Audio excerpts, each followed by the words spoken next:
So welcome. I'm Fa-ti Fan, President of the History and Sciences Society.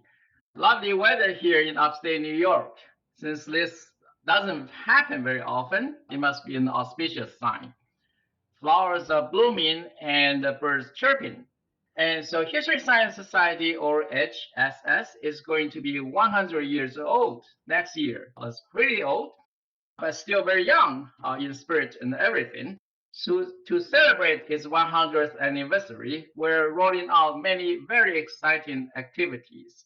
One of them is this podcast series. And this very episode is its first or inaugural episode. So we're very excited to be here. And the topic we'll be talking about today is HSS at 100, past, present, and future. So it's wonderful that we have three eminent guests here with us who are perfectly suited to talk about this topic. Two past presidents of History Science Society, Bernard Lightman from York University in Toronto, Jan Golinski from University of New Hampshire.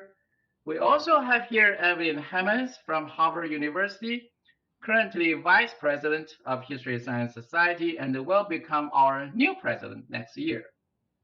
So welcome. Thank you to be here with us, and wonderful to have you here.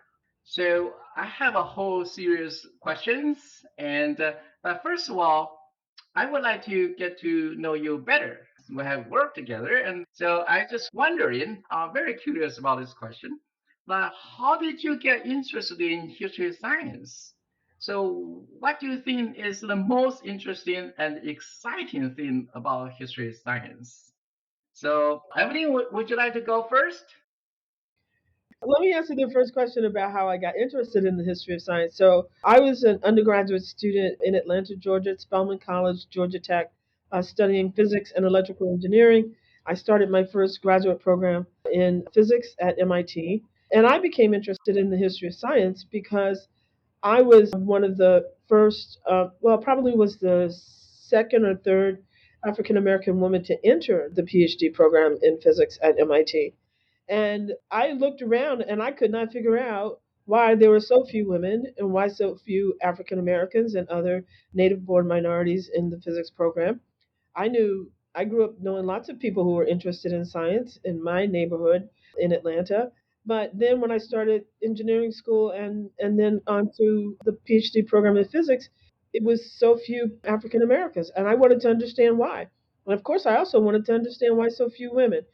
And I kept asking questions about this. And my physics advisor, Bob Bergeneau, who became chancellor of UC Berkeley, a very eminent condensed matter physics, said, "These are not physics questions."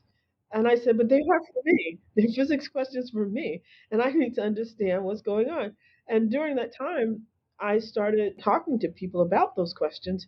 And someone said, you need to study the history of science. That's where you can go find out about those kinds of questions about why race and gender seem to have such an inordinate impact on the composition of the scientific and technical workforce, certainly here in the United States in the 20th and 21st century. So that's how I came to study history of science, because I had these questions about why there were so few folks who looked like me doing science at the time. So, do you find this part of it is this most interesting, exciting part of history science that connected to your curiosity about these very interesting, important questions? Well, I ended up finding, so since I was already excited about doing science, I carried that excitement into pursuing particular questions in the history of science. Because, of course, if you're trained as a science student in this country, by and large, you don't ask questions about, for example, why are we doing this? Why is this particular set of questions interesting and important questions in our field? I wasn't trained to ask those kind of questions. I was trained to sort of think of the physics questions that I worked on as sort of interesting puzzles or conundra or problems that I wanted to take apart and put things back together, which I always did, starting with my sister's watch when she was 3 years old. And my mother said, "Why did you take apart your sister's watch?" And I said, "Because I wanted to know how it worked." She said, "Why not take apart your watch?" And I thought, that's crazy. Why would I take apart my watch? So I wanted to understand how things worked. And those questions were interesting to me, but I did not have any idea about why they were interesting questions in the larger context of the field of condensed matter physics, which was really going in interesting directions at the time I started. We never talked about those things. And so in the history of science, I found I could answer more, I could explore more questions about context, about history, about other kinds of problems in science, particularly biology, the biological sciences, life sciences, as we say now, that had always puzzled me. And so I found in the history of science that I was actually having an opportunity to think much more broadly about the scientific enterprise and scientific work and the problems that scientists were trying to solve. So that's what I always found interesting. I still find interesting. I still try to pick up and read physical review letters, even though I can't figure out anything anymore. But I'm still interested in what kinds of things people are working on. That's fascinating. Thank you. Here's a question for Yang. How did you get interested in history of science, and what do you think is the most interesting, exciting part of it? Well, I did my early education in the United Kingdom, in fact, all the way through undergraduate and graduate work, and I did a postdoc in the UK. And I think one of the things is that the education system in the UK channels people into much more narrow specializations at an earlier stage than is usually the case with the American system. And I'd always been interested in history and in science, so it was kind of predetermined when I discovered that there was a subject called history of science that I would take an interest in that. And so I found it was possible to do that. I did some history of science even as an undergraduate, then moved into actually a philosophy department where I did my PhD in history of science, and then returned to Cambridge, my undergraduate institution, where I had a postdoc. And in terms of the excitement, I think one of the exciting things about the field is that precisely that it contains such a diversity of individuals within it with a diversity of backgrounds. And so you do find people who came to history of science from the sciences, but you also find people who came from various humanities disciplines in their background and so on. So that's actually I think one of the delights about being a member of the history of science community, that it contains people with such a range of different backgrounds and hence a range of different approaches to the subject. Great. That's really interesting because I also find it similarly. I find it very interesting. Is history of science actually tremendously diverse and inclusive in so many ways. So how about Bernie? My answer is going to be in some ways very similar to both Jan's and Evelynn's answers. The way I got into it actually was sadly the death of a very close cousin got me much more serious when I was 19 or 20. And I started asking big questions about religion and science. What is the meaning of life? I mean, all these kinds of big questions that the death of a loved one tend to raise. And I found that some of the courses I took in intellectual history, many of which were involved with scientific ideas and religious ideas and their connection, they allowed me to think through some of those questions, even though I couldn't do it in my essays in class and we weren't addressing those issues directly. It still, for some reason, it helped me to understand more about how to think about death and human existential meaning and things like that. So I did begin as an intellectual historian, but due to practical reasons, i.e., there were no jobs in intellectual history in the 1980s when I was looking for a position. I had to redefine myself, and I found that the history of science came closest to what I was looking for. And the history of science community, particularly when I started to attend HSS meetings, was very welcoming. So I felt very comfortable at the HSS, and since the field was changing, moving more in the contextualist direction, I didn't find that I had to alter my approach to the history of science. As for what I find interesting, exciting, again, very similar response to what we've already discussed. It's a very interdisciplinary area, and I enjoy the freedom of being able to trace out wherever my research takes me, whether it be to science and art or science and popular culture, science and literature, and I can do that in this field. Great. Thank you so much. And So the question would go like this from the easier ones to become tougher and tougher along the way. So so here are questions questions for Bernie and Young. So what did you find most exciting and rewarding as president of History Science Society? So were there challenges? So this time we'll start with Bernie. Well, just having the privilege of working with very committed and talented members of the executive committee and council, that really made it all worthwhile. We had great people on the executive when I was president. The other thing that was wonderful was being president when we had the Utrecht meeting, because I thought that was just such a different, unique meeting compared to what we'd done in the past. Challenges. Well, my term was from 2018 to 2019, right in the middle of the Trump years.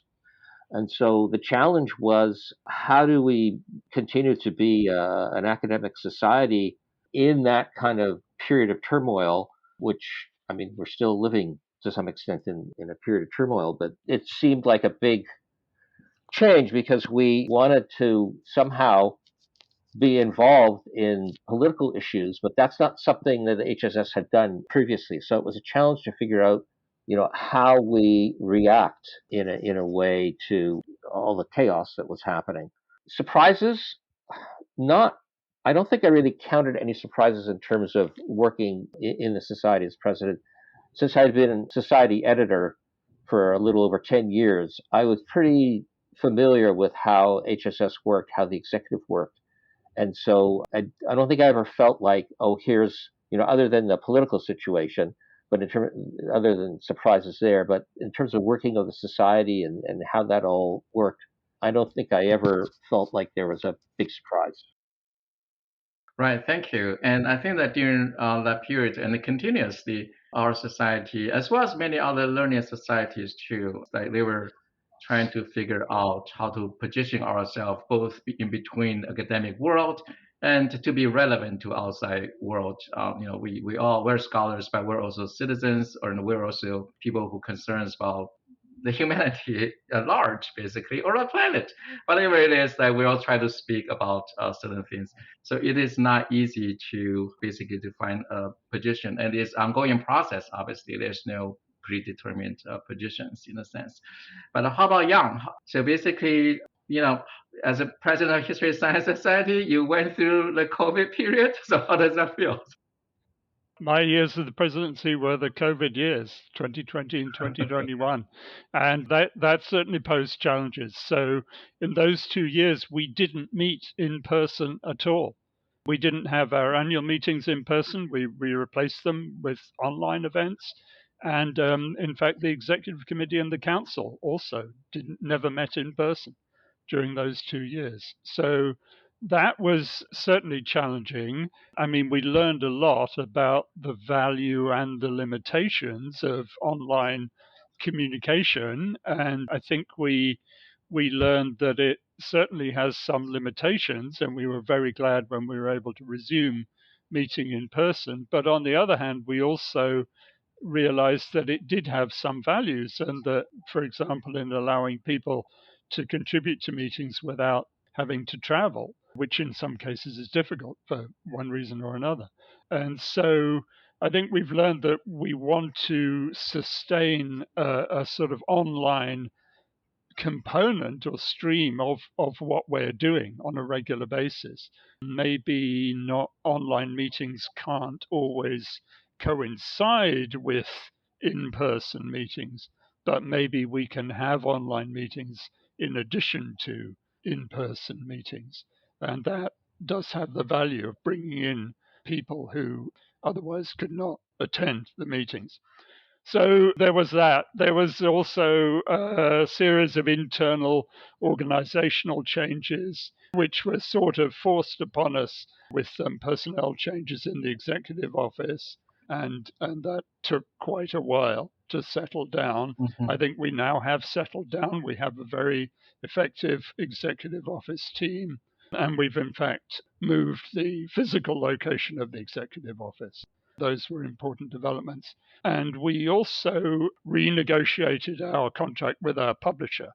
the University of Chicago Press during the period of my presidency, and I think we've established a better basis for our relations with our publisher as a result of that. So my presidency did seem like a lot of the time like crisis management, but I think we came out of it with some things settled and some things improved in terms of how the society runs its affairs. And, once I can kind of my wounds recover, I think I can take some satisfaction from what we achieved during those 2 years. It was amazing achievement. I would say that, the COVID, the impact of the pandemic was tremendous. And everybody, especially now since you were president, you had to learn basically on the fly, like every single thing. And I have to say that I'm so basically eternally grateful to you, for what you have done during those years and so on. So for Evelynn, so what's your vision for History Science Society? So what do you expect to be the most interesting and exciting part of your job as president of History Science Society? I've been thinking a lot about it as I've been, following you around and participating in more of the leadership discussions than I had in a very, very long time. That I guess what I see, and I was mostly reminded of this, or made aware of it, I should say, at this year's annual meeting. COVID did have a really significant impact on the society, and Jan and Bernie both had to ride through some completely uncharted waters, and I do Yeah. think it's time for a bit of reflection then about what we did gain from being fully remote and what we lost, and then try to identify how we might respond to such an assessment. What might we change about what we were doing for years and years before COVID?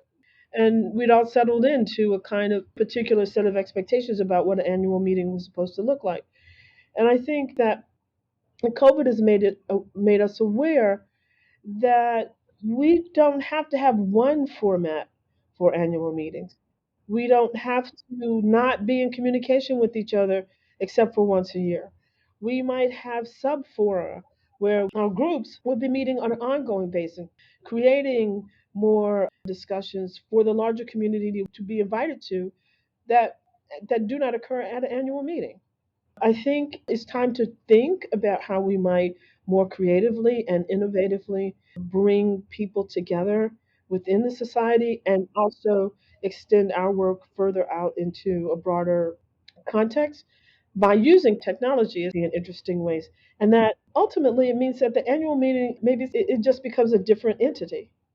And I think that's an exciting thing to start thinking about. And I do think that some of our other societies have begun to think about that. And I think it's important for us to take advantage of this moment and try to do so. The other big thing that I'm excited by, but I also think is really important for the society, is to do more ongoing activities that reach a broader public, that speak to the really significant issues of today that involve science and technology. As someone said, the 20th century was the first time there were more people doing science and working in science and all around science and technology and medicine and basic research and all of that in the 20th century than in the history of the world. I think there are a lot of people in a broader public that want to understand how to think about these incredibly rapidly changing developments that we face. I think we've sort of handed a little bit of that over to journalists, and I think we ought to take it back. That's wonderful, and I totally agree. These are really excellent points. And so I would love to be able to work with you, Evelynn, going forward to think about these issues. And so thank you. And we have more now is we'll get into really big questions, more difficult questions even. So, okay, so these questions are about history science as a research field and a discipline. And then obviously related also history science society in the current state of academia, that how it's related to these issues. So the first question would be, how was history science and of course history science society relatedly changed? How has it changed in the past, say, recent decades? And how should they change, in your view, in terms of topics, methods, audiences, and so on? Right. So, Jan, do you want to go first? Okay. So, yeah, I mean, the field has changed enormously since I got into it, which is more than 40 years ago, and in all sorts of ways. I mean, the situation, as people have said, is that for many decades, the History of Science Society was a society of professional academic historians of science, and I'm not sure that it can continue to be that, because I think that's a species that's going to be diminishing in numbers. The crisis in the humanities disciplines in general is real, particularly in institutions which are heavily dependent on undergraduate enrollment, such as many public universities and smaller liberal arts colleges. Students are not choosing to study history and humanities to the same extent that they used to, and that is going to reduce the opportunities for employment in educational institutions in our field. So we have to see how we can respond to that, and how the History of Science Society can mobilize the resources that it has to support people working in very different kinds of disciplinary configurations and institutional settings than we have been dealing with in the past. And we do that in the ways that I mean, through the kinds of mechanics that we have used before. We are a professional society. We offer meetings and conferences. We offer opportunities for people to network. We publish research, and we publish other less formal kinds of writing as well. So that's what we do. But we have to, I think, adapt the way in which we do those things to a situation where the identity of the discipline is different from what it was, and the professional identities of the people participating in the discipline are different from what they were. Great, thank you. So it seems to like there's several things going on. One is the crisis in the humanities, and then related academic fields. And so history science, in a sense that it seems like, as you mentioned, that it's actually in a very potentially is actually a very nicely positioned, so to speak. That is that we could argue in a sense that we're between humanities and also the sciences. Strategically as well as intellectually, is actually a very strong argument to be made on that regard. So Bernie, we want to take on these questions? Yeah, I just want to add to your comments, Fa-ti, that we are also in a very good position to help people to understand what happened to science and medicine during COVID. I mean, the whole issue of the cultural authority of science, of the scientist, and seeing just how that has changed so dramatically as a result of the pandemic. I think that's something that we can offer a lot of insight into. But I actually was going to, in response to this question, make a comment about the global turn in the history of science, because I think while all of the problems that Jan has pointed to, having to do with the crisis of the humanities and the change in the discipline, at the same time, what has impressed me in the last 4 or 5 years, or even more, is how historians of science have started to adopt a global perspective when they're looking at the development of science over the centuries. So I think the scholarship has really changed a great deal in terms of getting out of a kind of narrow focus on one particular national scientific tradition. And I think that's been very healthy. But I think that means that the History of Science Society has to try to resolve an ongoing kind of debate within the society about whether or not we are the American History of Science Society, or are we an international History of Science Society. And I know these are topics dear to your heart, Fa-ti, and I think that the notion of reaching out to other societies around the world and to other communities of historians of science, particularly in Asia, I think that is something that should become more and more a priority. There are very large communities of historians of science in some of these other countries. And I think we have a lot to learn from them. They have a lot to learn from us. And in many cases, we're working on the same kinds of issues. Right. So yes, indeed, it's Bernie. What you say is kind of music to my ears, in a sense that one of my priorities in the past year or more has been kind of a really to globalize history science as a field, as well as history science society as a organization. So we have been trying very hard to establish connections to other parts of the world. And I always tell people that History Science Society is not an American society. From its founding, it has always been an international organization, and with international vision and like global kind of a perspective and so on. So that is a tradition that I think we definitely want to build upon, and that's something that I've been very mindful about and working hard on trying to basically establish this tradition. And so, Evelyn, so here's that we're facing many challenges. Not only we means not only history science as a field, but also the humanities in general. And so, how do we respond to that? I think, again, it's a moment of really reassessment of how we've actually thought about the field of the history of science. It's the need to look at a global turn, as Bernie just said. But I also think there are other things that we've paid lesser attention to. Like, I think there's a real need for us to think about where we should be as a society with respect to expanding scientific literacy. I think, again, it's something that is incredibly necessary. I think COVID showed us a lot about that, and and that I think people who are professional historians of science have a particular way of reading, analyzing, critiquing what scientists are up to in a given moment of time. I think that's something that could be a very valuable aspect of what we think about as scientific literacy in this country.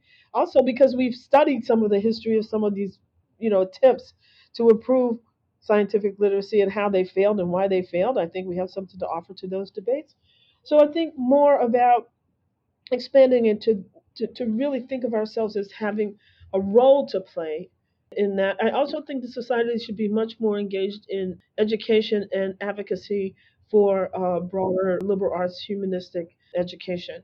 We're in the middle of many, many battles right here in this country right now with regard to that topic. I think we ought to be part of it as our sister organizations, particularly the American Historical Association, is doing lots of work on that. I think we ought to be engaged in that. I also think that, again, it might be a moment, we might be in a moment of sort of reinvigorating big science, the role of government. The bill that the administration passed this past summer, which is going to infuse the federal agencies with respect to science with a great deal of money. And we ought to be paying attention to where that money is going, how it will shape the opportunities for new developments, innovations, all of that in the enterprise here in the United States and how it would affect the world. So those are places where I think we as a society have to decide, do we want to be in these, in both internal and external conversations about these kinds of things? And I think we do a very good job of thinking past some narrow notion of disciplines. I think we do interdisciplinary work, many of us. I think that's a very important strength that I think we need to talk about more. So I'd like to see more conversations about why we do what we do and why we study what we study within the society. But I also like to see that be a part of public facing discussions for other scholars in other fields. Other fields are reaching in and grabbing. I've noticed this. I don't know if you all have noticed this. Picking up projects and I go, that person's not a historian of science. Why are they writing about that? um, and then you see all these kind of gaps in how somebody might put a story together that we wouldn't do, and I thought that's fascinating. So I think we ought to be more, given that we are open to people of diverse backgrounds. I think we ought to be more into that, but also talk about what it means for how we do our work, what our work is about, and how we want ourselves to be understood in the world. I don't know about you all, but still, If people say, "What are you doing?" I say, "I'm a historian of science." I still get the blank look. Why is that? You get paid for doing that? So I think there's a lot for us. I think it's an exciting moment. It's a moment of renewal and reassessment that we should take advantage of because I don't, but actually, I think if we don't, others will. Right. Oh, this is a very exciting topic, and I would like to take it on. But before that, I would also like to kind of go back a little bit. When we're talking about we're facing challenges and so on. Not we means not simply history science as a field, but really about humanities in general. That is that we, as a society, we have been trying very hard, trying to find ways to support the next generations of history and science. So we have the summer school this summer. This is the first time. And throughout the year, we also hope to have a series of kind of tutorials and online activities trying to help graduate students and early career scholars. And so these are the things that we're taking steps to do. And in part is also just say American Historical Association, for example, recently they have this new guidelines about broadening the definition of historical scholarship, which is also something we should take to heart. It seems like history science, as historian science, are well positioned to be on the vanguard of really pushing the envelopes of what historical scholarship is and it should be. And so I feel that's something that we should think very hard about and do something about. And now coming back to Evelynn's very wonderful observation about we should do more in terms of even involving public facing and or even policy considerations and so on. So here's my big question for you all is the role and the function of history science as well as history science society outside academia. And so here Evelynn already touched upon this. So what can we do and why? So who is the audience beyond academic historians of science that we're looking for? And ultimately, we also ask ourselves, what are the limits and the possibilities for us to reach out? So, Evelynn, you want to continue? Yeah, what I was going to do is say just in one short example. So, within the history of science society, starting when I was a graduate student, we had our first organized women's caucuses and bringing out of those conversations both opportunities for women in the field, but also to really push the development of the topic of women in science, gender in science.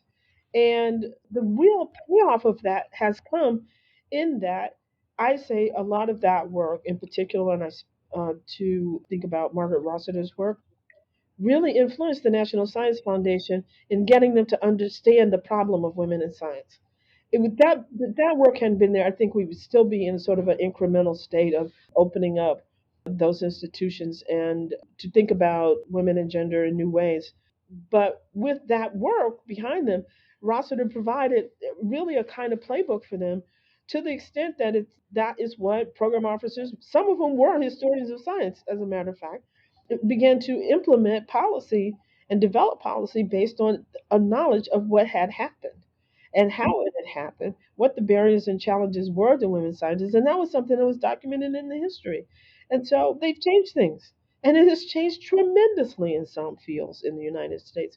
And I honestly think if that work hadn't been there, it would have taken a lot longer, or some other kind of push factor would have happened that, as a historian we don't know what other kinds of things were shaping some of that, but I think it was really important. So I think that is a model for how we think about historians of science can have impact in the government. And in the past, there were some folks who really did in defense work with respect to NASA and those kinds of things. So I don't think it steps away from our past.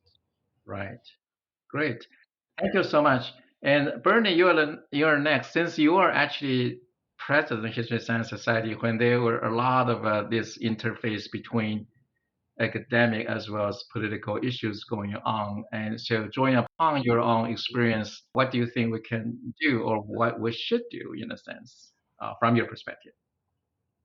Well, the one of the big problems for us was times when we wanted to intervene in significant public debates, but we didn't feel we could because we had a kind of policy in place where we could only intervene when it affected professional historians of science. And since then, there has been a lot of debate, and I don't know, perhaps executive has resolved it at this point. I haven't been following it, but there was a lot of debate about revising that particular policy that we had that could give us a little more flexibility. So I think that's one kind of aspect of this. But I think the general point, I think that Evelynn made some excellent points, and I actually think it would be a good idea if we had some of our best scholars sit down and write some pieces on how history of science itself has led to big social change. I think Evelynn's, you laid out the arc of a really nice story that we could use for other kind of specific examples. But I guess what I really want to say is, since a lot of my scholarship in the past has been on the popularization of science, and how non-scientists were writing for a public audience to try to interpret the significance of metaphysical, religious, social significance of science. I mean, in a way, the historians of science can also play that kind of a role. So I think we do need to start writing more books for a broader audience. I think when we ask about who our audience is beyond academic historians of science, I think it's the public. I think it's everybody. I don't think we should limit ourselves to just fellow professional historians of science. So I think we do have a role to play. I don't think we should just allow scientists to tell the story or popularizers of science tell the story. I think we can probably do a better job than either of those two groups. And I think many of our colleagues are really good writers. And obviously, this has some kind of relationship to the expectations that we have of people when they're going for promotion and tenure and things like that. But I don't think that should deter us from writing more broader pieces. Great, thank you. And we do have, just to follow up, one quick point is that we do have a new policy in place, which is a lot more statement policy in place. So in response to what you just mentioned here. So yes, Jan, how would you respond to this situation? And then also like following up on Evelynn and Bernie's points.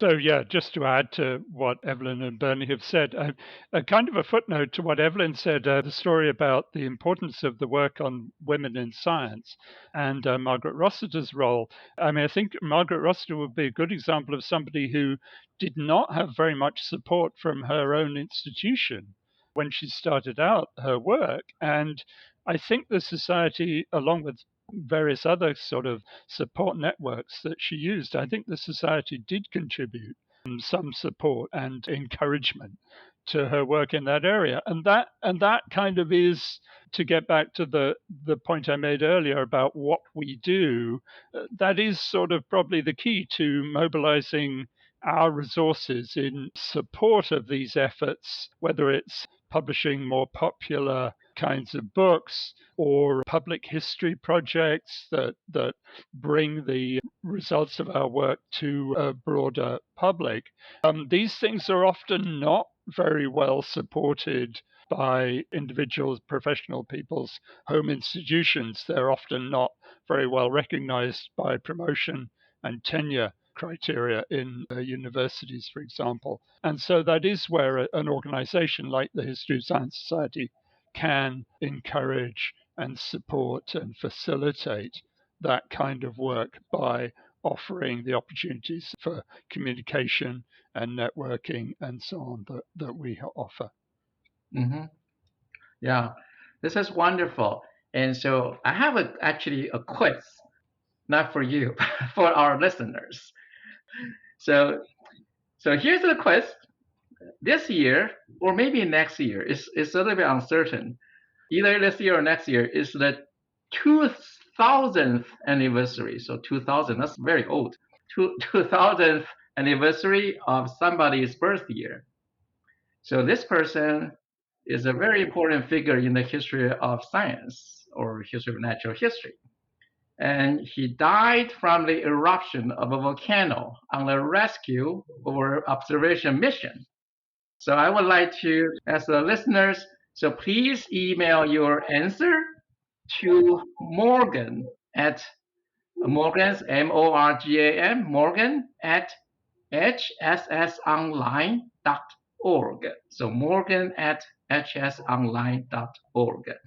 So the first person who submits the correct answer, so it has to be correct, will receive a 1-year free membership.